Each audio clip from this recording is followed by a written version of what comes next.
Siempre he sido un hombre de éxito.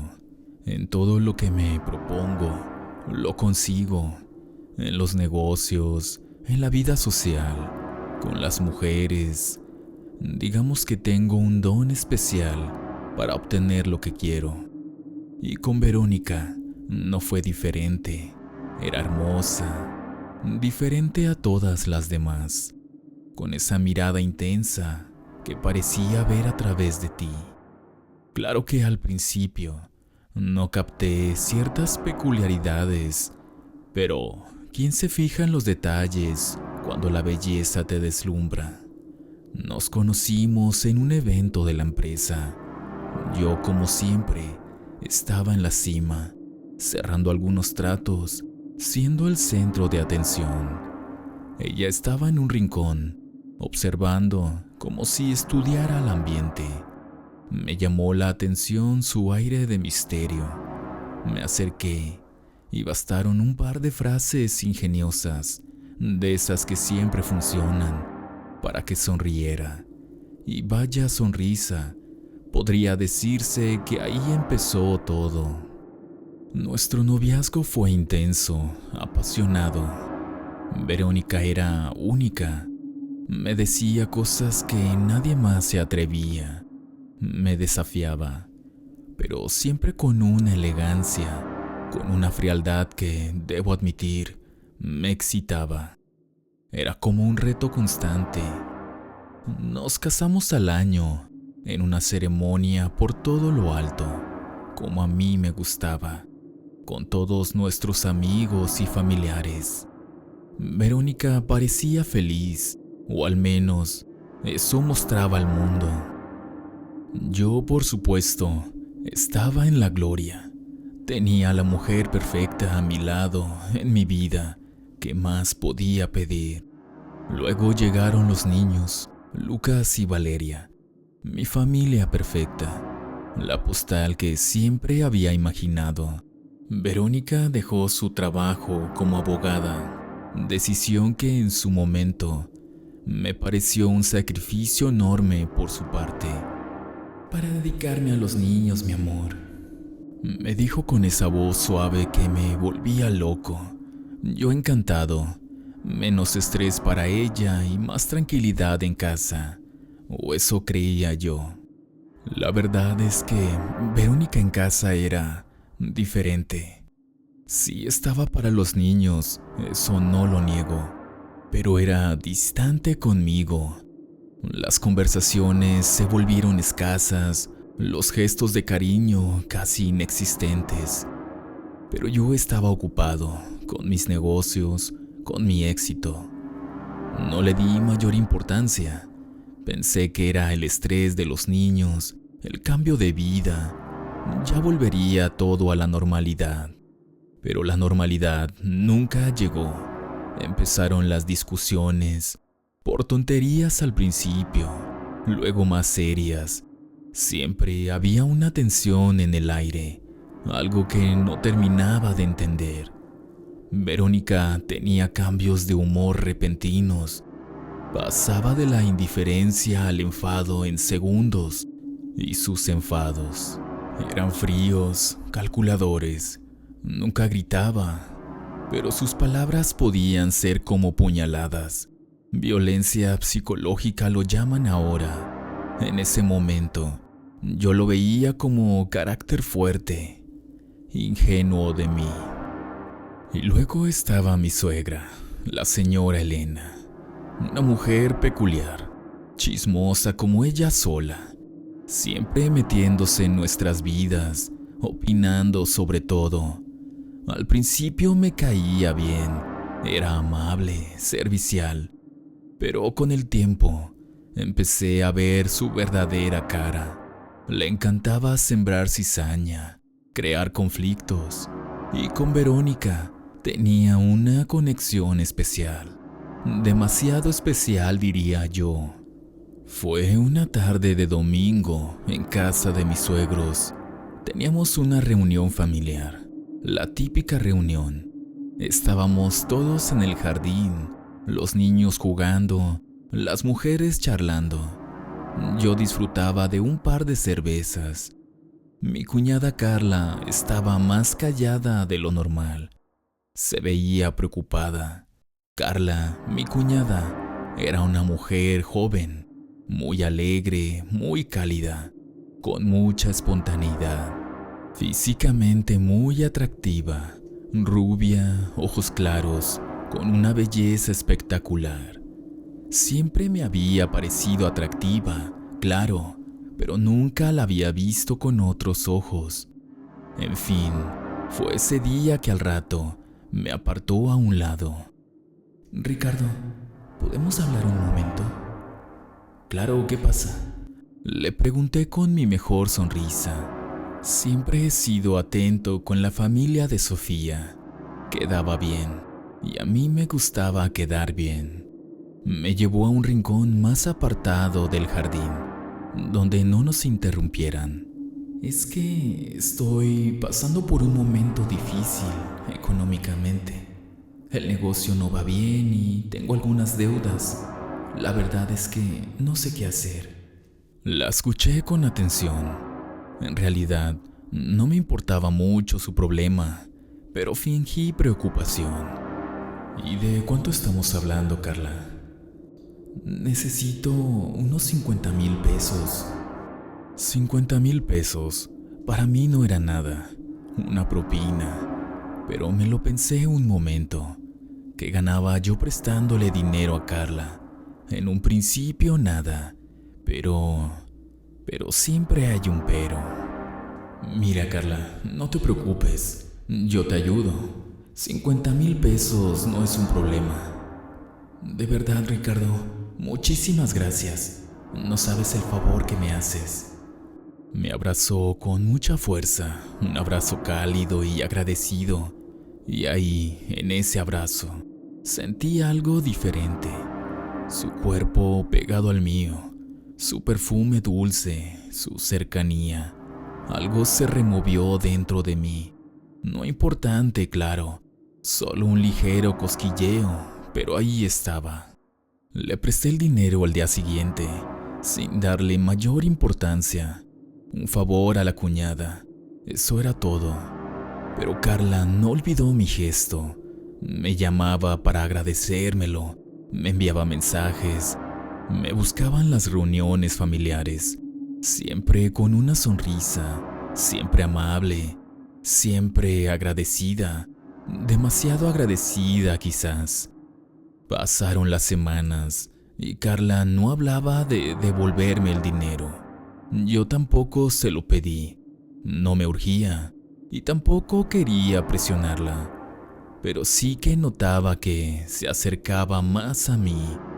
Me pedía consejos sobre su negocio, me contaba sus problemas, me consultaba sus decisiones, buscaba mi atención, mi aprobación. Y yo, confieso, empecé a disfrutar de esa atención, de esa admiración, de esa calidez que Verónica hacía tiempo que no me daba. Una tarde me llamó para invitarme a tomar un café, para agradecerme de nuevo lo del préstamo. Acepté sin dudarlo. Necesitaba un respiro del ambiente tenso de casa, y la compañía de Carla siempre era agradable. Nos encontramos en una cafetería cerca de su negocio. Charlamos animadamente, de cosas triviales al principio. Luego, la conversación se fue haciendo más personal. Me habló de sus sueños, de sus frustraciones, de lo sola que se sentía a veces. Se abrió conmigo de una manera que nunca lo había hecho antes. Y yo la escuché, con interés, con algo más que interés. Al terminar el café, cuando nos despedíamos en la puerta, me miró a los ojos con una expresión que no supe descifrar. Ricardo, no sé cómo voy a pagarte el dinero de momento, pero quizás pueda pagarte de otra manera. Me quedé mirándola, sin entender del todo a qué se refería. pero la chispa ya estaba encendida, y yo confieso, no hice mucho por apagarla, más bien al contrario. La curiosidad, la vanidad, el deseo, todo se mezcló en mi cabeza, y la idea de que Carla pudiera pagarme de otra manera empezó a rondarme insistentemente, y esa otra manera pronto se hizo muy, muy clara. Después de ese café, la idea de otra forma de pago quedó flotando en el aire, como un perfume embriagador. Carla no volvió a mencionarlo directamente, pero su actitud cambió sutilmente. Sus miradas eran más intensas, sus roces más frecuentes, sus sonrisas más cómplices. Y yo, por supuesto, capté todas las señales. No soy un tonto. Sé cuando una mujer está interesada en mí. Y Carla estaba claramente interesada. Y yo, bueno, no era ciego. Carla era atractiva, joven y me admiraba. ¿Qué hombre podría resistirse a eso? Especialmente después de la frialdad de Verónica. La calidez de Carla era como un bálsamo. Pasaron unos días y Carla me llamó con una excusa trivial. Necesitaba un consejo sobre temas de negocio. Me invitó a su oficina para que me explicara mejor. Acepté, claro. Mi consejo podía esperar, pero la oportunidad de estar a solas con Carla, eso no podía dejarlo pasar. Su oficina era pequeña pero acogedora, con un toque femenino y desordenado que me pareció encantador. Me ofreció un café y empezamos a hablar del supuesto problema de su negocio, pero la conversación derivó rápidamente hacia temas más personales. Me preguntó por mi trabajo, por mis hijos, por Verónica, siempre con una curiosidad genuina, con una atención que me hacía sentir importante, valorado, algo que reconozco echaba de menos en mi matrimonio. En un momento dado, se levantó de su silla y se acercó a la ventana, dándome la espalda. La luz del sol le daba de lleno, iluminando su cabello rubio y perfilando su figura. Tenía una blusa blanca que dejaba entrever ligeramente la forma de su espalda. Me quedé mirándola, sin poder evitarlo. Era provocativa, inconscientemente provocativa. Se giró hacia mí con una sonrisa tímida. Ricardo, sabes que estoy muy agradecida contigo, ¿verdad? Lo sé, Carla. Y no quiero que pienses que soy una aprovechada, pero de verdad no sé cuándo podré devolverte el dinero. Bajó la mirada, fingiendo vergüenza. Típico de mujer, pensé. Usar la culpa para manipular. Pero en este caso, la manipulación me resultaba atractiva. Me levanté y me acerqué a ella, hasta quedar a escasos centímetros de distancia. Levanté su rostro con mi mano suavemente. Carla, no te preocupes por el dinero, ya encontraremos otra forma de pago. Nuestras miradas se habían cruzado, y esta vez no había ambigüedad en la suya. Era deseo puro y duro, y yo lo reconozco, estaba excitado. La idea de tener a la hermana de mi mujer, de romper esa barrera tabú, me resultaba irresistible. Era como cometer una travesura, como desafiar las normas, como demostrar que yo podía conseguir lo que quisiera, incluso lo prohibido. Me acerqué aún más a ella, hasta que nuestros cuerpos se rozaron. Sentí su respiración agitada, su piel caliente. Puse mi mano en su cintura, atrayéndola hacia mí, y la besé. Fue un beso suave al principio, pero pronto se intensificó. Se volvió más apasionado. Sus labios eran dulces, su cuerpo temblaba entre mis brazos. Me dejé llevar por la corriente, disfrutando del momento, sin pensar en las consecuencias, sin pensar en Verónica, mi esposa, sin pensar en nada más que en el placer del instante. Ricardo, esto no está bien. Lo sé, pero ¿acaso importa ahora? Comencé a acariciarle sus pechos. Eran duros y a la vez tan suaves. La llevé hasta el escritorio y ahí, ustedes se imaginarán lo que ocurrió. Salí de la oficina de Carla con una sensación extraña, una mezcla de excitación y culpa. O quizás no era culpa, sino más bien inquietud. Sabía que lo que había hecho no estaba bien, que estaba engañando a Sofía, que estaba traicionando la confianza de mi familia. A partir de ese momento en la oficina, Carla y yo entramos en un juego peligroso, excitante y, sobre todo, secreto. Nos veíamos a escondidas, en hoteles discretos, en su oficina fuera de horario, incluso en mi propio coche, en lugares apartados.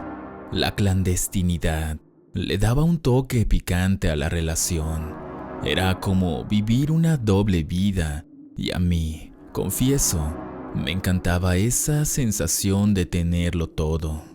Con Verónica, en cambio, la relación se volvió aún más distante y fría. Ya casi no hablábamos, solo lo estrictamente necesario sobre los niños o temas domésticos. Las cenas eran silenciosas, las noches en la cama frías y separadas, pero yo no me quejaba. Tenía a Carla y eso me bastaba.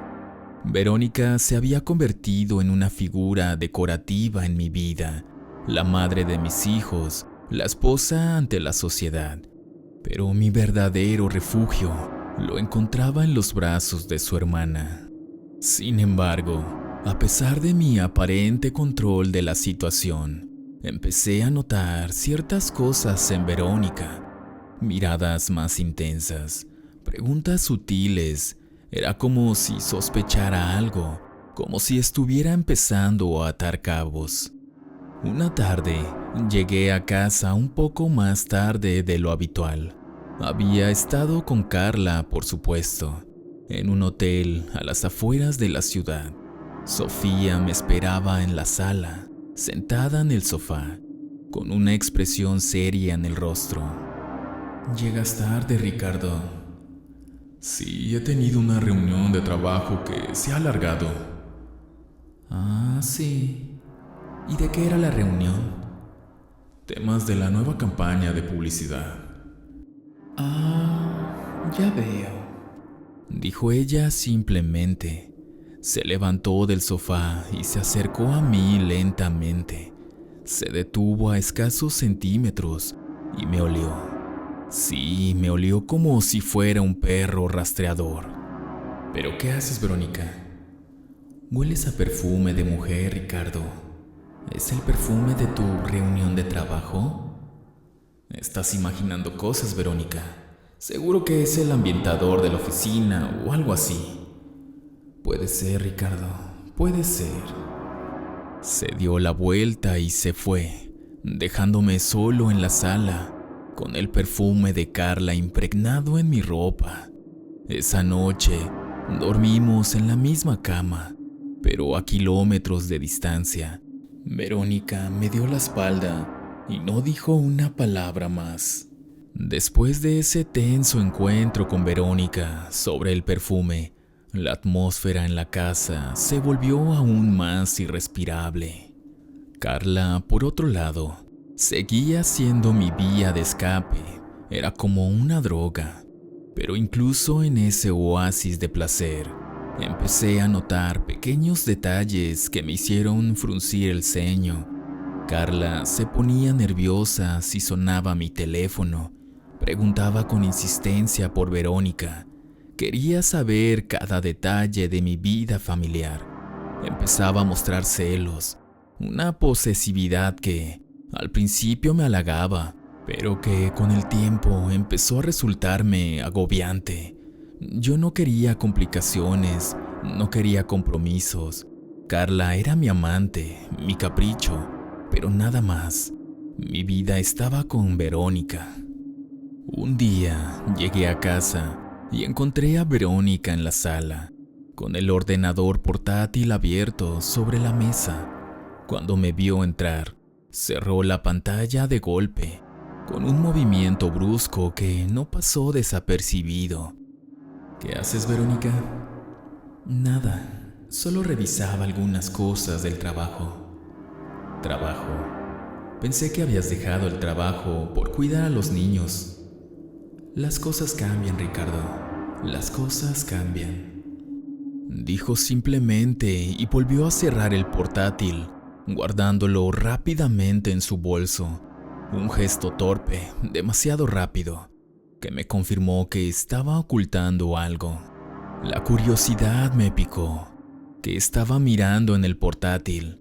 ¿Qué secreto escondía Verónica? Esperé a que se durmiera esa noche, y cuando estuve seguro de que estaba profundamente dormida, me levanté de la cama en silencio y fui a la sala. Busqué su bolso y encontré el portátil. Lo abrí con cuidado, rezando para que no tuviera contraseña. Afortunadamente no la tenía. Empecé a navegar por el historial, buscando pistas, correos electrónicos, documentos, páginas web visitadas recientemente. Nada relevante, al menos al principio, pero seguí buscando con una paciencia y entonces la encontré.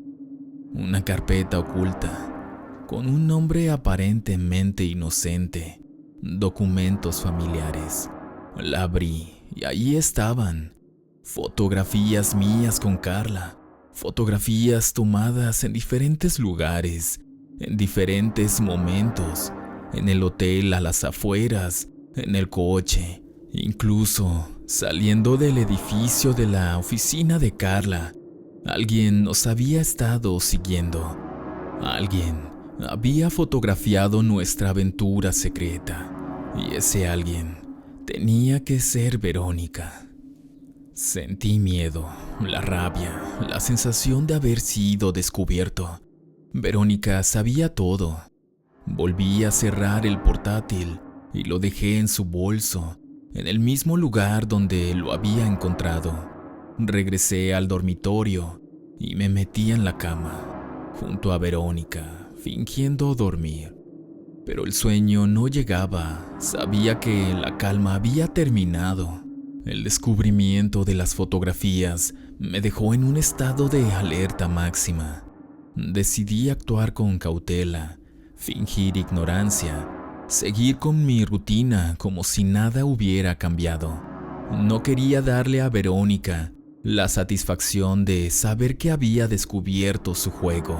Quería mantener el control, o al menos la ilusión del control, el mayor tiempo posible. Pero por dentro, la paranoia me corroía. Con Carla, intenté mostrarme más distante, más cauto. Le expliqué que las cosas se estaban complicando en casa, que necesitaba reducir nuestros encuentros, al menos por un tiempo. Ella, como era de esperar, no se lo tomó a bien. Se puso celosa, reclamó mi atención, me acusó de estar perdiendo el interés en ella. Tuve que usar todas mis habilidades de manipulación para calmarla, para convencerla de que esto era solo temporal, que nuestro amor era más fuerte que cualquier obstáculo. Una tarde, mi suegra Elena vino a casa de visita, algo habitual, pero esta vez sentí su presencia más intrusiva. La señora Elena siempre había sido chismosa, pero ahora parecía especialmente interesada en nuestra vida matrimonial.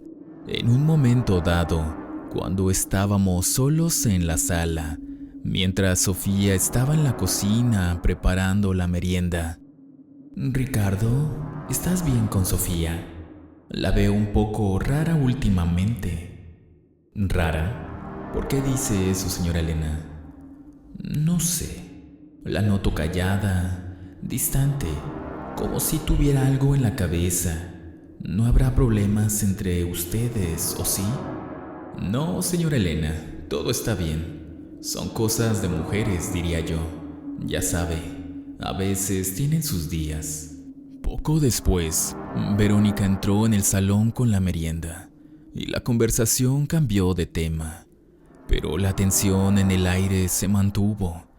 Esa noche, antes de dormir, Verónica me sorprendió con una propuesta inesperada. Mi madre se quedará unos días con nosotros. Dice que quiere ayudarnos con los niños, ahora que estoy pensando en volver a trabajar. Está bien, si tú crees que es lo mejor. Sí, creo que será de gran ayuda para todos. La idea de tener a mi suegra viviendo en casa no me entusiasmaba en absoluto. Elena era una mujer entrometida y chismosa, y tenerla cerca solo podría significar más tensión y más vigilancia. Pero no podía negarme, no tenía ninguna excusa lógica para oponerme a que mi suegra nos ayudara con los niños, así que acepté. En los días siguientes, empecé a notar cosas extrañas, pequeños incidentes, al principio insignificantes, pero que juntos empezaron a crear una atmósfera inquietante. Ruidos inexplicables en la noche, olores raros en algunas habitaciones, como a hierbas quemadas. Al principio lo atribuí al estrés, a mi imaginación paranoica, pero la frecuencia y la intensidad de estos sucesos fueron aumentando progresivamente, hasta que se volvieron imposibles de ignorar. A partir de ahí, mi negocio empezó a ir mal, sin razón aparente. Clientes que cancelaban contratos, negociaciones que se caían en último momento, retrasos en los pagos, problemas con los proveedores. Al principio pensé que era mala suerte, coincidencias desafortunadas, pero la magnitud de los problemas y su repentina aparición me hicieron sospechar que algo más estaba ocurriendo. Además, Carla empezó a sentirse mal. Se quejaba de dolores de cabeza, de fatiga constante, de náuseas inexplicables. Al principio lo atribuimos al estrés de su negocio y a nuestras crecientes tensiones personales, pero sus síntomas empeoraban día a día, sin que los médicos encontraran una explicación lógica. Se volvió irritable, llorona, hipocondriaca. Nuestros encuentros secretos se volvieron más escasos y menos placenteros. La chispa de nuestra aventura se estaba apagando. Hubo una noche en donde desperté sobresaltado por una pesadilla. Soñé con mi suegra Elena.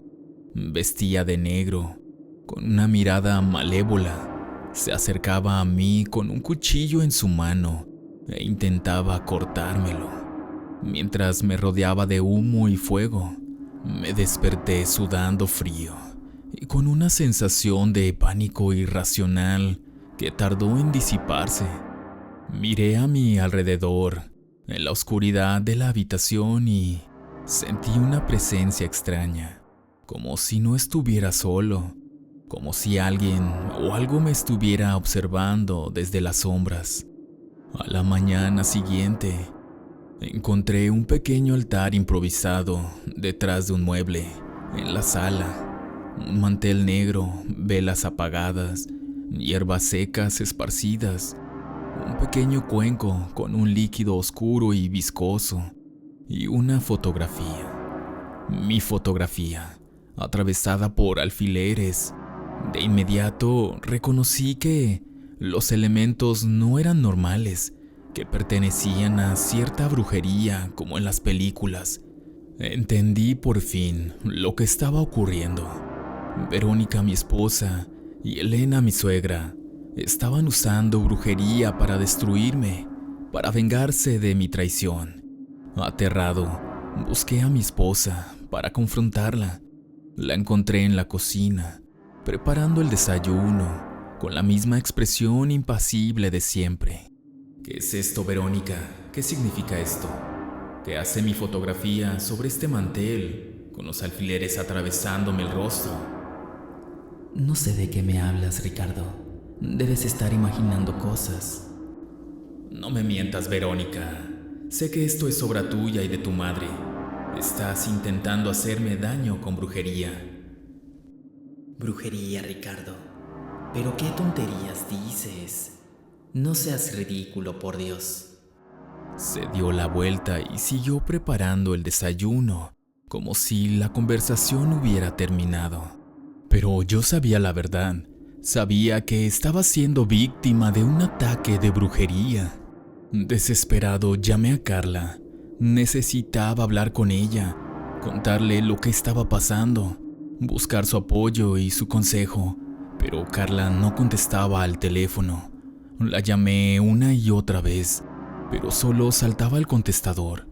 La angustia me empezó a invadir, así que decidí ir a buscarla a su negocio. Necesitaba verla, asegurarme de que estaba bien, o al menos entender qué estaba sucediendo. Llegué a su oficina y la encontré cerrada, con un cartel en la puerta que decía cerrado por enfermedad. Fui a la recepción y me dijeron que estaba hospitalizada de emergencia. Me dirigí directamente al hospital, preguntando en recepción por Carla. Finalmente, logré localizarla. Estaba ingresada en urgencias, en un estado grave. La escena que vi al entrar a la habitación me dejó impactado. Carla estaba pálida, demacrada, conectada mediante oxígeno y máquinas, con los ojos cerrados y la respiración débil. Parecía consumirse por dentro. Me acerqué a su cama, tomé su mano y la llamé por su nombre.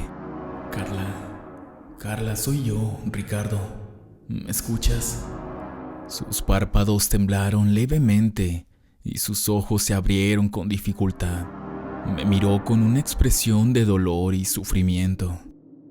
Ricardo, ¿eres tú? Sí, Carla, soy yo. ¿Qué es lo que pasa? ¿Qué tienes? Brujería. Verónica. Elena. Me están matando. Carla, aguanta, por favor. Voy a ayudarte. Voy a hacer lo que sea para salvarte. Le prometí, con lágrimas en los ojos. Por primera vez en mucho tiempo, sentí un remordimiento genuino, una culpa profunda por haber involucrado a Carla en todo esto, por haberla arrastrado a este infierno. Llamé a mi suegra y a mi esposa, pero no contestaban. No tenía razón de ellas. Pasé algunas horas en el hospital vigilando a Carla, rezando para que mejorara, para que resistiera, pero su estado empeoraba por momentos. Los médicos no entendían qué le pasaba. Los análisis no revelaban nada concluyente, solo un deterioro inexplicable y progresivo de sus órganos. La medicina no podía hacer nada por ella. Estábamos luchando contra algo que escapaba a la ciencia, a la razón, a la lógica. En un momento dado, sonó mi teléfono, un número desconocido. Había dudado en contestar, pero algo me impulsó a hacerlo. Sí, bueno. Ricardo. Verónica, ¿eres tú? Sí, soy yo. ¿Cómo está Carla? Eres un monstruo, Verónica. La estás matando con tu brujería. Detente, por favor. Te lo suplico. Es tu hermana, por el amor de Dios. Detenerme. ¿Por qué debería detenerme, Ricardo? ¿Acaso tuviste tu piedad de mí cuando me engañaste, cuando me humillaste, cuando me traicionaste con mi hermana? ahora es tu turno de pagar. Y Carla, ella es solo un daño colateral, un pequeño precio a pagar por tu infidelidad. Pero Carla no tiene la culpa de nada, ella no te ha hecho nada realmente. Ella se metió en mi camino, Ricardo. Se entrometió en mi matrimonio, en mi vida, y ahora sufrirá las consecuencias, igual que tú. Y no creas que ella será la única en pagar. Tú también vas a sufrir, Ricardo. Vas a perderlo todo. Tu negocio, tu familia, tu salud, tu felicidad. Vas a pagar por cada lágrima que me has hecho derramar. Vas a pagar por cada noche de humillación y dolor. Vas a pagar por todo. Y con esas palabras, cortó la llamada. Volví a tomar la mano de Carla, mirándola a los ojos, intentando transmitirle esperanza, fuerza, algo que yo mismo no sentía. Carla, lo siento mucho, lo siento por todo, por haberte metido en esto, por haberte hecho sufrir. Perdóname, por favor. No tienes que pedir perdón. Ricardo, yo también tengo mi culpa, pero lo nuestro fue bonito, ¿verdad? Sí, Carla, fue muy bonito. Ella sonrió débilmente, cerró los ojos y su mano se aflojó en la mía. Su respiración se detuvo. El monitor cardíaco empezó a emitir ese sonido que muchos conocemos. Los médicos y enfermeras entraron en la habitación intentando reanimarla, pero ya era demasiado tarde. Carla se había ido, víctima de la brujería. Elena, su madre, apareció en el hospital poco después, pero su mirada no reflejaba tristeza ni comprensión, a pesar de que era su hija. Solo mostró un par de lágrimas falsas, pero se notaba una satisfacción contenida. Sabía que había ganado, sabía que la venganza de Sofía estaba en marcha, y yo estaba a punto de pagar el precio más alto por mis errores. Tras la muerte de Carla, el mundo de Ricardo se desmoronó por completo. El negocio se fue a pique, las deudas se acumularon y se encontró solo, sin amigos, sin familia y con el peso de la culpa y el terror carcomiéndole el alma. La brujería de Verónica y Elena había sido implacable, cumpliendo cada una de sus amenazas. Ricardo lo había perdido todo, justo como le habían advertido. Al llegar a su casa, Sofía se había llevado a los niños y nunca más se supo de ellos.